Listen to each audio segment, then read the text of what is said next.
Saúde os irmãos com a graça e com a paz do nosso Senhor, amém? Amém. Aleluia. Uma honra estar aqui mais uma vez trazendo a palavra, pela graça de Deus, nesta manhã.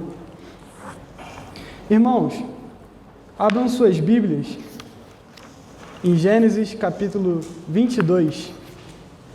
Vamos fazer uma exposição desse texto. Eu vou ler só os 2 primeiros versículos.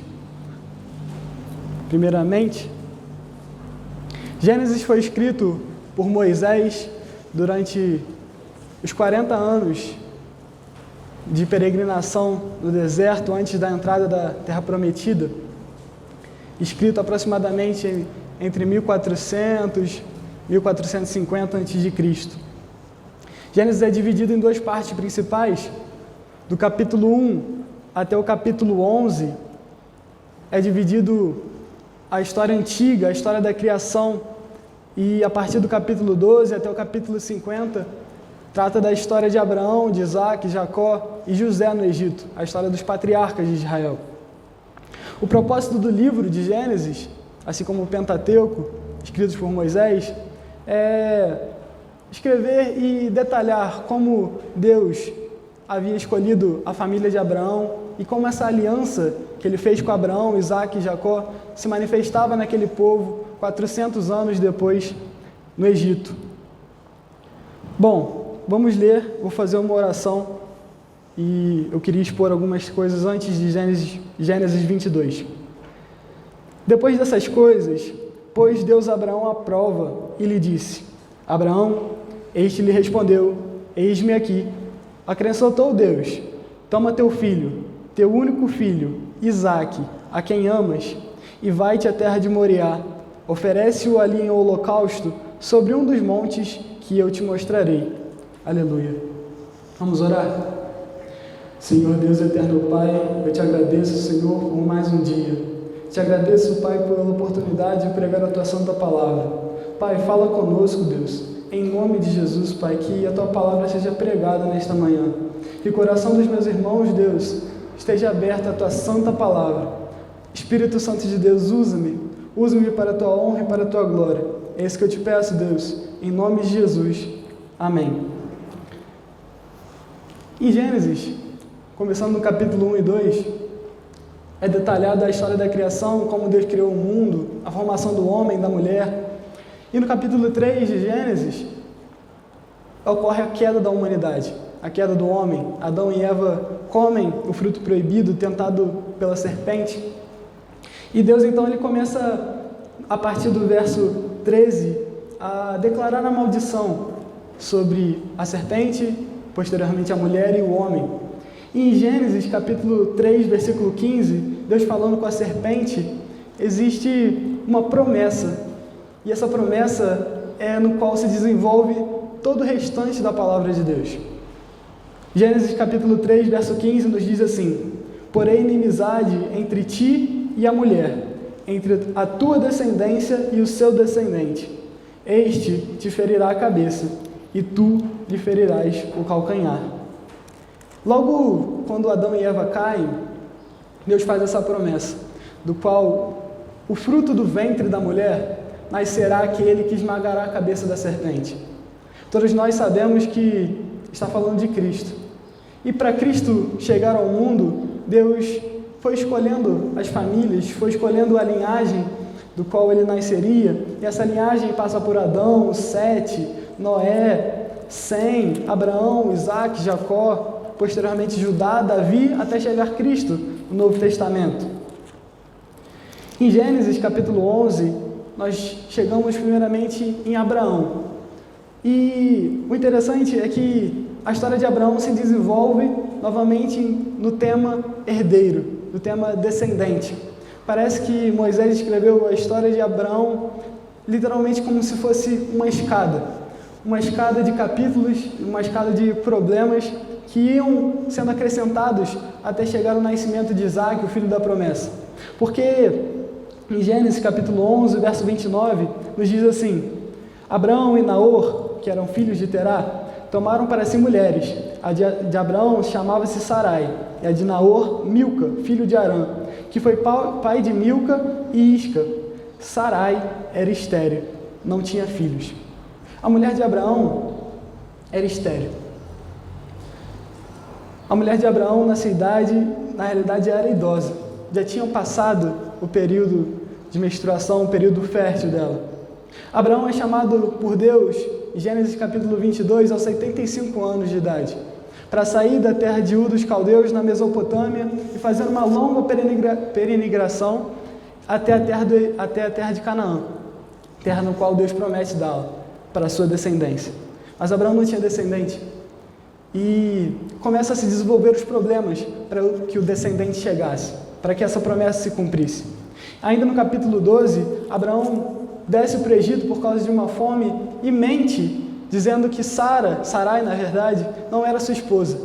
Abraão, o pai da fé, mente e Deus protege a família de Abraão. Mesmo mentindo, Deus protege Sara e devolve para Abraão. No capítulo 13, nós temos outro problema. Ló seria o descendente de Abraão. Ló era o sobrinho de Abraão que havia partido com ele junto.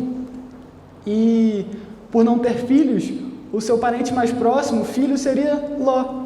Ló então é afastado por Deus. Ló vai para outra localidade. No capítulo 15, outro problema. Eliezer seria o seu descendente agora. Não teria mais parentes próximos a Abraão. Eliezer, o servo da sua casa, seria o seu descendente. Deus chama Abraão e fala, não será Eliezer o seu descendente. Deus diz para Abraão, capítulo 15, verso 5, então conduziu-o até fora e disse, olha para os céus e conta as estrelas, se é que podes. E ele lhe disse, será assim a tua posteridade. Ele creu no Senhor e isso lhe foi imputado para a justiça. Abraão creu na promessa que ele teria um filho, um herdeiro. E isto, por crer, Abraão foi justificado. Abraão não foi justificado por obras, mas Abraão foi justificado primeiramente, porque creu na promessa de Deus. E logo após isso, então, Deus se aliancia com Abraão, mas no capítulo 16 parece que ele dá 2 passos para trás. No capítulo 16, nós temos a narrativa sobre a história de Ismael. Sara, ainda idosa, e Abraão idoso, ela vê que a promessa poderia não se cumprir, eles poderiam morrer sem filhos. Então, ela fala para Abraão tomar Agar, sua serva, e ter filho com ela. Então, Abraão faz e tem filho. O primeiro filho de Abraão é chamado Ismael, do qual descendem os ismaelitas. 13 anos depois, no capítulo 17, 13 anos depois de Ismael nascer, Deus chama Abraão e fala, não vai ser Ismael seu filho. Ismael não é aquele o qual eu te prometi, você vai ter um filho de Sara. Agora, Deus muda os nomes de Abrão para Abraão e de Sarai para Sara. E promete mais uma vez que você vai ter um filho, Abraão. Eu vou te dar um filho. Abraão com 89 anos. 13 anos já haviam se passado desde a primeira promessa. E ele promete mais uma vez, você vai ter um filho. Creia. Então se institui a circuncisão. A circuncisão como selo da aliança do Senhor com a família de Abraão. Nos capítulos 18 e 19, nós temos a narrativa de Sodoma e Gomorra, cidades impuras, e Deus destrói essas cidades. No capítulo 20, mais uma vez, Abraão mente mais uma vez. Abraão mente que Sara não era sua esposa, e Deus protege mais uma vez Sara. Até chegarmos no capítulo 21 de Gênesis, no qual agora, finalmente, 25 anos após a primeira promessa, nasce o filho da promessa. Nasce aquele no qual Abraão teria a sua descendência. Aquele que Deus havia prometido 25 anos atrás. Eu não tenho 25 anos. Eu tenho 18 anos. 25 anos é muito tempo. É muito tempo. E Abraão teve um filho com Sara aos 100 anos de idade. Um filho de Sara. O Senhor visitou Sara e deu um filho para ela. Contudo, quando o menino começa a crescer um pouco, Ismael começa a caçoar dele, porque afinal Ismael era o primogênito. Então Sara, enciumada, pede para Abraão mandar embora Agar e Ismael. E Abraão ele titubeia, né? E então Deus diz para Abraão, em Gênesis capítulo 21, no verso 12, ele diz assim, disse, porém, Deus a Abraão, não te pareça isso mal, por causa do moço e por causa da tua serva. Atende a Sara em tudo que ela te disser, porque por Isaque será chamada a tua descendência. Então Abraão o faz, porque ele entende que por Isaque será chamada a descendência dele. O menino cresce, o menino se torna um jovem, o menino se torna um adolescente. E quando tudo parecia terminar bem, quando Abraão finalmente pensava, bom, agora já estou idoso, a promessa já se cumpriu, agora eu vou só sentar e esperar meus netinhos chegarem e vou dormir em paz, vou deitar em paz e vou morrer em paz. Surge então o maior de todos os problemas, a maior de todas as provas, aquela que vai exigir de Abraão uma fé radical.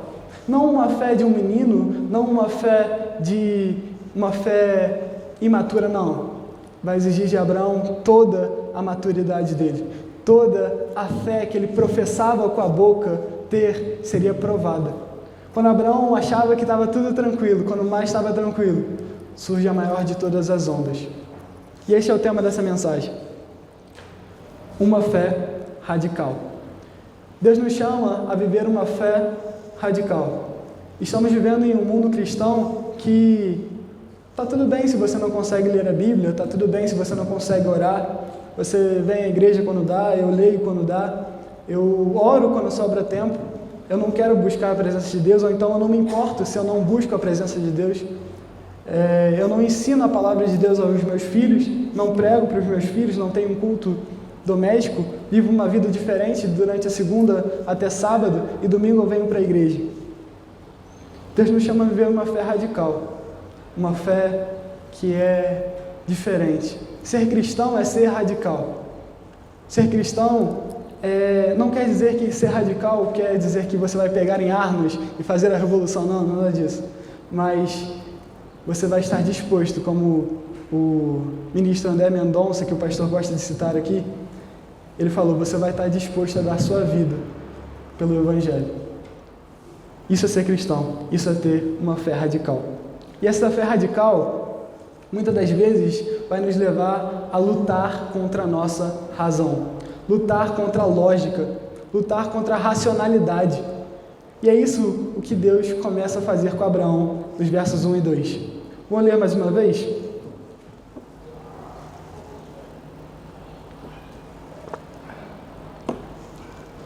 Depois dessas coisas, pôs Deus a Abraão à prova e lhe disse, Abraão, este lhe respondeu, eis-me aqui. Acrescentou Deus, toma teu filho, teu único filho, Isaque, a quem amas, e vai-te à terra de Moriá. Oferece-o ali em holocausto sobre um dos montes que eu te mostrarei. Moisés, primeiramente, começa descrevendo que isso aqui que eu vou escrever para vocês, que isso aqui é uma prova. É uma prova. Contudo, Abraão não sabia que era uma prova. Nós temos que entender isto porque para Abraão era real. Deus estava pedindo o seu filho, Isaque, o seu único filho, a quem ele amava, a quem demorou 25 anos para se cumprir a promessa, e agora o menino já crescido, o menino adolescente, o menino jovem, Deus estava pedindo de Abraão Isaque, a quem ele amava. Estava pedindo não simplesmente para Abraão sacrificar o seu filho, não. Ele estava pedindo o holocausto. O holocausto era quando matava-se o cordeiro e o queimava até as cinzas, até o pó. Era isso que Deus estava pedindo, para Abraão pegar o filho dele, o seu único filho, a quem ele amava, Isaque, e torná-lo pó. Torná-lo pó. Imagine a mente desse homem. Como destruir, como matar o sonho que o próprio Deus me deu? Como fazer, como eu vou fazer isso? Esta ordem que Deus deu para Abraão era totalmente contrária à racionalidade. Não tinha lógica. Foi Deus que me deu Isaque. Foi Deus que me fez sair da terra de Ur dos Caldeus, peregrinar, e me dá Isaque. Por que ele está pedindo Isaque agora? Era irracional. Não tinha lógica, não tinha resposta no mundo onde ele estava procurando. Não tinha resposta. Deus pede E Abraão, primeiramente, o interessante é que Deus chama Abraão e ele prontamente responde. Ele fala, eis-me aqui. Abraão nem sabia o que Deus iria pedir. Ele prontamente responde, então Deus pede, já que você está disposto a me responder assim, me dá teu filho. Oferece-o sobre um altar como holocausto para mim. Era totalmente contrário à razão. A fé radical que Deus nos chama a viver, muitas das vezes vai nos fazer lutar contra a nossa razão. Vai nos fazer lutar contra a nossa lógica. Nós não vamos entender o porquê de termos que fazer isto, ou termos de falar, termos de viver assim, desta maneira, mas temos que fazer, mesmo sem entender, mesmo não compreendendo, porque nós sabemos que o nosso Deus é Deus. Vamos ler agora a partir do 3 até o 6. Levantou-se, pois, Abraão de madrugada, e tendo preparado o seu jumento, tomou consigo 2 dos seus servos, e a Isaque, seu filho. Rachou lenha para o holocausto, e foi para o lugar que Deus lhe havia indicado. Ao terceiro dia, erguendo Abraão os olhos, viu o lugar de longe. Então, disse a seus servos, esperai aqui com o jumento. Eu e o rapaz iremos até lá, e, havendo adorado, voltaremos para junto de vós. Tomou Abraão a lenha do holocausto e a colocou sobre Isaque, seu filho. Ele, porém, levava nas mãos o fogo e o cutelo. Assim, caminhavam ambos juntos. Eu gosto de imaginar que Deus deu essa ordem para Abraão, nos versos 1 e 2, à tarde, logo antes dele entrar na sua tenda e dormir. Eu imagino que Deus chamou Abraão e disse a Abraão, ele pediu o seu servo, pediu de Abraão o seu filho, e então Abraão entra na tenda e olha para Isaque, e olha para Sara. Muito provavelmente também ele não falou para Sara, o que Deus estava pedindo, porque senão ele nem iria, né? Mas ele olha para Isaque, seu filho, como é que eu vou fazer isso? Então ele deita na sua cama, olha para os céus e vê as estrelas, conta as estrelas, tenta contar, mas tudo isso viria através de Isaque, porque em Isaque será chamada a minha descendência.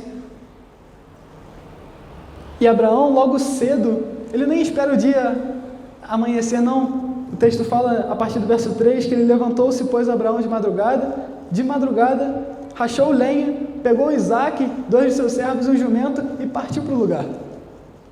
Ele também não esperou que lá, no lugar onde Deus lhe havia pedido para sacrificar Isaque, tivesse lenha. Não, ele preparou antes.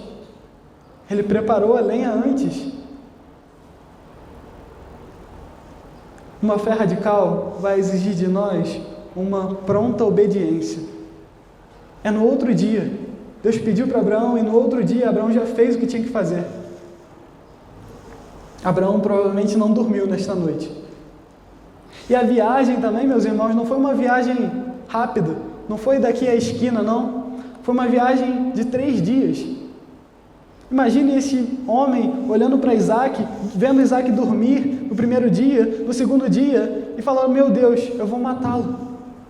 Eu vou sacrificar o meu filho. Deu muito tempo para que Satanás falasse ao ouvido de Abraão, falar, isso é loucura. Isso é loucura que você está fazendo. Deus não pode ter te pedido isso, porque por Isaque será chamada a tua descendência. Deu muito tempo para Abraão lutar contra a sua razão, para a angústia tomar todo o seu coração, vendo Isaque caminhando à sua frente, e ele com o fogo e o cutelo do lado, sabendo que era para Isaque. No verso 5, ele diz para que os servos, quando ele vê o lugar de longe, quando ele vê o monte, ainda nem está perto do monte, quando ele vê de longe, ele fala, fica aqui com o jumento. Abraão não queria distrações. Abraão sabia que se os servos estivessem com ele, provavelmente iriam impedi-lo de fazer aquilo que Deus havia lhe designado. Então ele fala, espera aqui.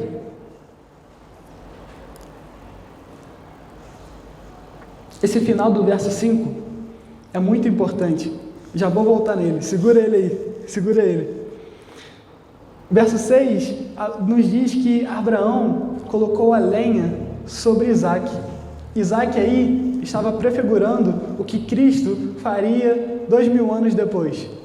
Cristo levaria a sua própria cruz sobre as suas costas. Isaac estava levando a lenha do seu próprio holocausto sobre as suas costas.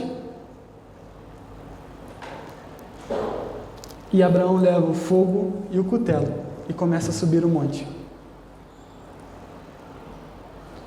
O verso 7 ao verso 10, eu coloquei o tópico de o clímax da fé.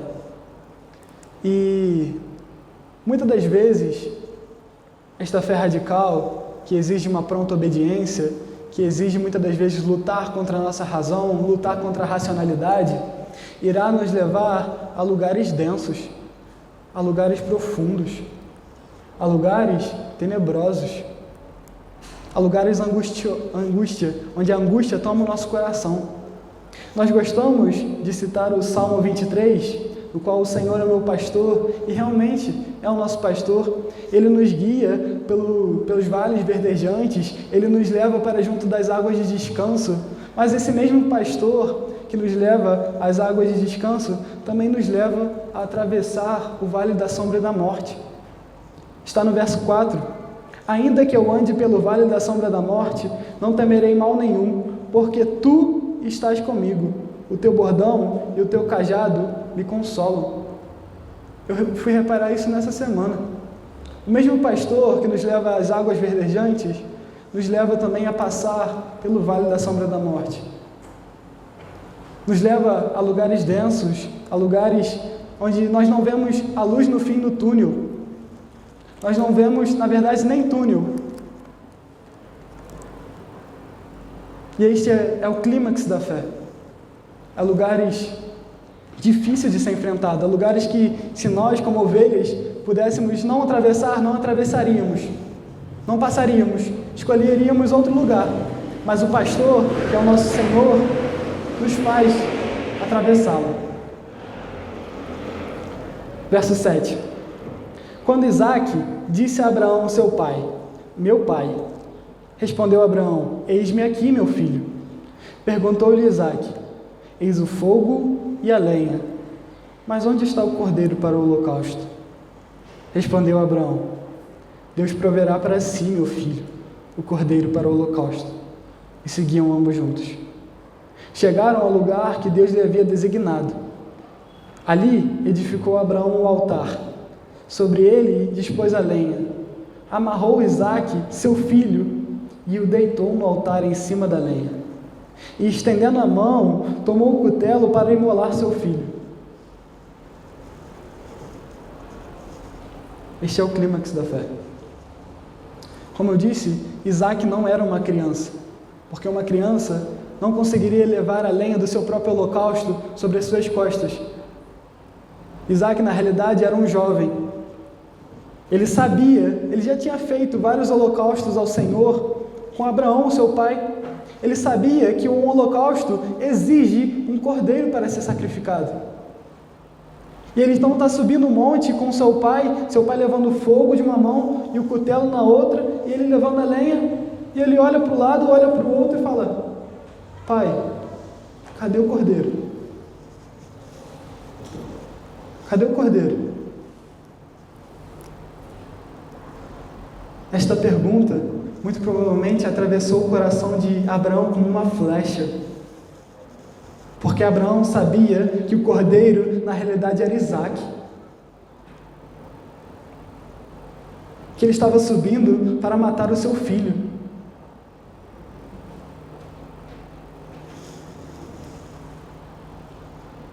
A resposta dessa pergunta que Abraão dá para Isaque é de uma fé. Abraão diz, Deus proverá para si, meu filho, o cordeiro para o holocausto. E esta resposta, juntamente com o que eu disse lá no verso 5, que diz assim a parte B, eu e o rapaz iremos até lá e, havendo adorado, voltaremos para junto de vós. Abraão não diz que eu vou voltar, ele diz, voltaremos. Abraão tinha fé que após sacrificar o seu filho, após torná-lo pó, Deus ressuscitaria Isaque. Era nisso que Abraão estava se apoiando. Abraão tinha certeza, a plena certeza, em Hebreus nós vemos isso, que em Isaque será chamado a sua descendência. E porque em Isaque será chamada a minha descendência, ele fala, Deus vai ressuscitar Isaque. Do pó, não é do corpo, não, é do pó. Deus irá ressuscitar o meu filho. Eu vou matá-lo, mas Deus vai ressuscitá-lo. Olha o que diz Hebreus capítulo 11, a partir do verso 17. Pela fé, Abraão, quando posto à prova, ofereceu Isaque. Estava mesmo para sacrificar o seu unigênito, aquele que acolheu alegremente as promessas, a quem se tinha dito, em Isaque será chamada a tua descendência. Porque considerou que Deus era poderoso até para ressuscitá-lo dentre os mortos, de onde também, figuradamente, o recobrou. A fé de Abraão estava baseada no Deus dele. A fé de Abraão estava baseada no Deus que é capaz de ressuscitar mortos. Era nisso que ele se apoiava, porque ele não podia encontrar razão nisso. Ele não tinha lógica nisso. Abraão estava no clímax da fé. Estava naquele local onde o vale da sombra da morte é o mais profundo, é o mais denso, é onde as trevas estão falando no seu ouvido. E ele estava crendo em Deus. Ele se manteve firme em Deus. Ele estava mesmo para sacrificar o seu filho. Ele pegou o cutelo e colocou no pescoço de Isaque. Iria cortá-lo. O Senhor proverá. Ele sabia que Deus não poderia mentir. Ele sabia que se ele matasse seu filho e Isaque morresse ali, estaria tudo acabado. Mas Deus não pode mentir. E o meu Deus é capaz de ressuscitar mortos. É nisso que Abraão se apoia. Finalmente, nós vemos a resposta da fé. A partir do verso 11 até o verso 14, nos diz assim: Mas do céu lhe bradou o anjo do Senhor: Abraão, Abraão. Ele respondeu: Eis-me aqui. Então lhe disse: Não estendas a mão sobre o rapaz e nada lhe faças, pois agora sei que temes a Deus, porquanto não me negaste o filho, o teu único filho. Tendo Abraão erguido os olhos, viu atrás de si um carneiro, preso pelos chifres entre os arbustos. Tomou Abraão o carneiro e o ofereceu em holocausto, em lugar de seu filho. E pôs Abraão por nome aquele lugar: o Senhor proverá. Daí dizer-se até o dia de hoje: no monte do Senhor se proverá. A fé radical de Abraão o leva a atravessar o vale da sombra da morte. A fé de Abraão o leva a passar por esse vale sombrio, esse vale denso, no qual Deus responde. E literalmente o Senhor proverá. O Senhor proverá é da onde tiramos a frase Jeová Jirê, que significa exatamente isso. O Senhor proverá para si. Deus fez esta prova por quê? Por que será que Deus fez essa prova? Sendo que Ele é Deus, Ele sabe de tudo, Ele tem onisciência, Ele sabia que Abraão, na realidade, tinha a fé que ele professava ter. Então, por que provar Abraão? Na realidade, Deus fez isso por causa de Abraão. Deus fez isso por causa de Isaque. Deus fez essa prova com Abraão, com Isaque, por causa da fé deles. Para que a fé deles amadurecesse. Para que a fé deles se fortalecesse. Para que a fé deles estivesse depositada simplesmente no Senhor. Deus fez essa prova para provar a fé de Abraão. E fé sem obras é morta. É o que nos diz Tiago, narrando este capítulo. Tiago, capítulo 2, a partir do verso 14, eu queria ler isso com os irmãos. Tiago, capítulo 2, a partir do verso 14.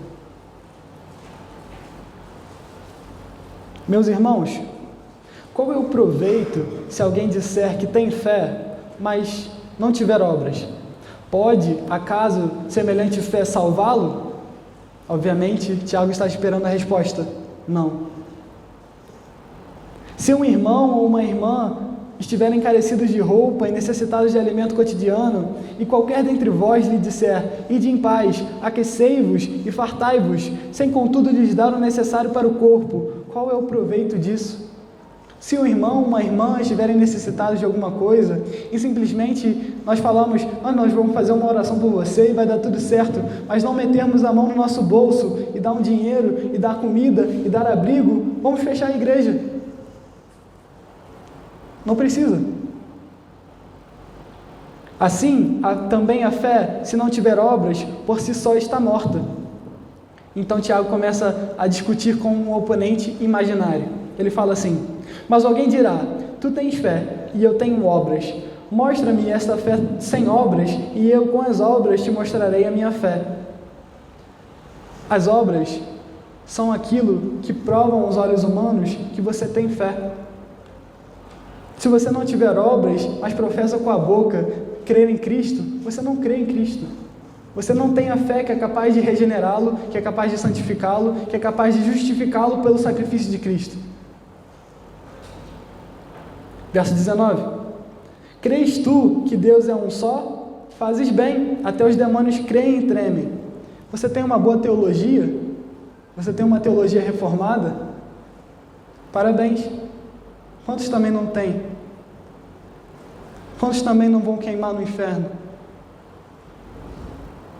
Você conhece a Bíblia? Você vem à igreja desde pequeno?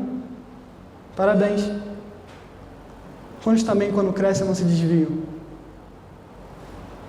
Uma fé sem obras é morta. Uma fé que professa simplesmente com a boca, mas não prova que tem essa fé através da sua vida cotidiana, de segunda a sexta, está morta.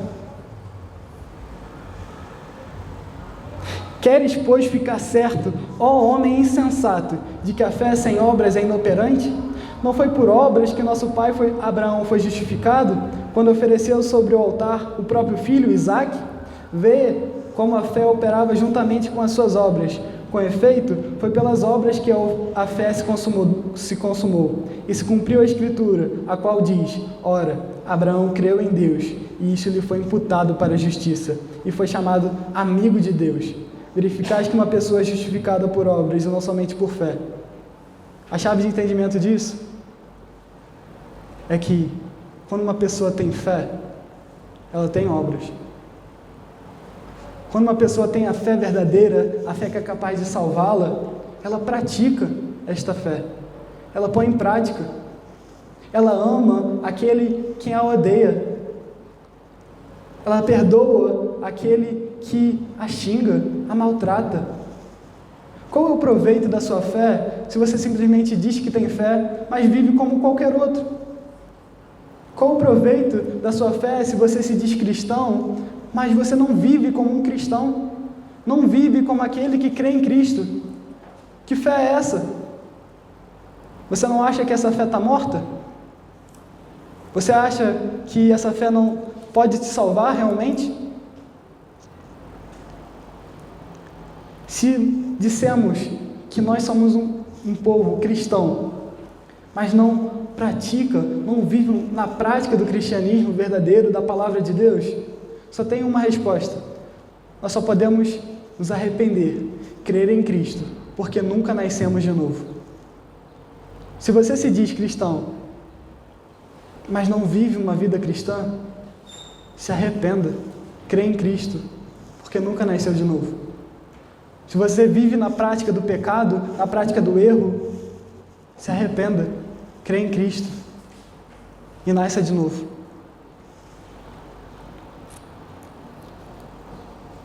O Senhor proverá, e na realidade, Ele já o fez. Há 2000 anos atrás, na cruz do Calvário, Cristo veio à terra. Cristo se humilhou, se esvaziou de si mesmo para que pudéssemos ser salvos. Cristo é o Senhor proverá. Cristo é o carneiro que foi morto no lugar de Isaac. Isaac agora não prefigurava Cristo. Isaac prefigurava cada um de nós, no qual o cordeiro tomou o meu lugar, pelo meu pecado, pelo meu erro, e morreu por mim, morreu por você, morreu pelo seu erro, morreu pelo seu pecado. A partir do verso 15, para terminar, nos diz assim: então do céu bradou pela segunda vez o anjo do Senhor a Abraão e disse: jurei por mim mesmo, diz o Senhor, porquanto fizeste isso e não me negaste o teu único filho, que deveras te abençoarei. Multiplicarei a tua descendência como as estrelas do céu e como a areia na praia do mar. A tua descendência possuirá a cidade dos seus inimigos. Nela serão benditas todas as nações da terra, porquanto obedeceste a minha voz. Então voltou Abraão aos seus servos, e juntamente foram para Berseba, onde fixou residência. A fé de Abraão foi provada. A fé de Abraão agora estava baseada, primeiramente, na fé que ele professava ter e na obra que ele fez, provando que ele tinha esta fé. O Senhor fez Abraão literalmente sacrificar o seu filho, da onde o figuradamente o recobrou, como dizem em Hebreus. O descendente que esmagou a cabeça da serpente veio através de Abraão, veio através de Isaac e Jacó. Nenhuma palavra do Senhor caiu por terra. Ele jurou por si mesmo, porque não tinha nada maior pelo que ele jurar. Nós juramos pelo aquilo que é maior que nós, mas então Deus jura por Ele mesmo, pela sua santidade, pela sua glória. Ele jura que de Abraão virá aquele que esmagará a serpente. Na realidade já o fez. Cristo. Somente através de Cristo o véu foi rasgado de alto a baixo. Somente através de Cristo podemos adentrar os santos dos santos, podemos ser justificados diante de Deus. Somente através de Cristo, quando o sangue dele nos cobre, podemos entrar na presença do Pai e pedir perdão. Pai, perdoa-me pelos meus pecados, não por causa da minha justiça, mas por causa da justiça de Cristo naquela cruz do Calvário, por causa daquele carneiro que foi morto em meu lugar. É por causa disso que somos justificados, por causa de Cristo, porque não há nenhum outro nome dado entre os homens pelo qual importa que sejamos salvos, a não ser Cristo, nosso Senhor. Não há nada neste mundo que pode nos salvar, a não ser o sangue de Cristo, nos lavando, nos purificando. Meu irmão, Cristo veio ao mundo, Cristo se humilhou para cumprir aquele plano que Deus havia planejado desde a eternidade. Deus havia planejado criar um povo que o glorificasse, que o honrasse, mas para isso precisava que o Filho se entregasse à vontade do Pai. Em Mateus, capítulo 26, no Getsemane, existe uma frase muito importante. Nos diz assim, a partir do verso 39, adiantando-se um pouco, prostrou-se sobre o seu rosto, orando e dizendo: meu Pai, se possível, passe de mim este cálice, todavia não seja como eu quero, e sim como tu queres. Verso 42, tornando a retirar-se, orou de novo, dizendo: meu Pai, se não é possível passar de mim este cálice, sem que eu o beba, faça-se a tua vontade. Se pudesse, Cristo estava desejando não tomar esse cálice, se possível, mas ele sabia que a vontade do Pai é soberana, então ele se submete à vontade do Pai, assim como Isaac se submeteu. Cristo é nosso Senhor, Cristo é nosso Salvador, porque ele se submeteu à vontade do Pai e bebeu esse cálice da ira, nós temos salvação. Nós podemos glorificar: Abba, Pai, muito obrigado pela essa graça que eu não mereço. Muito obrigado, Senhor, por entregar o seu Filho por mim. Muito obrigado. Queria fazer uma oração. Amém? Senhor Deus eterno Pai, eu te agradeço, Senhor. Eu te agradeço, Pai, por entregar o seu Filho por nós. E te agradeço, Pai, por entregar o seu Filho pelo meu pecado, pelo meu erro. Senhor, em nome de Jesus, bendito sejas tu, porque só tu és Deus, porque tu me amas com amor incondicional, com amor que não é possível se dizer em palavras. Eu te agradeço, Deus.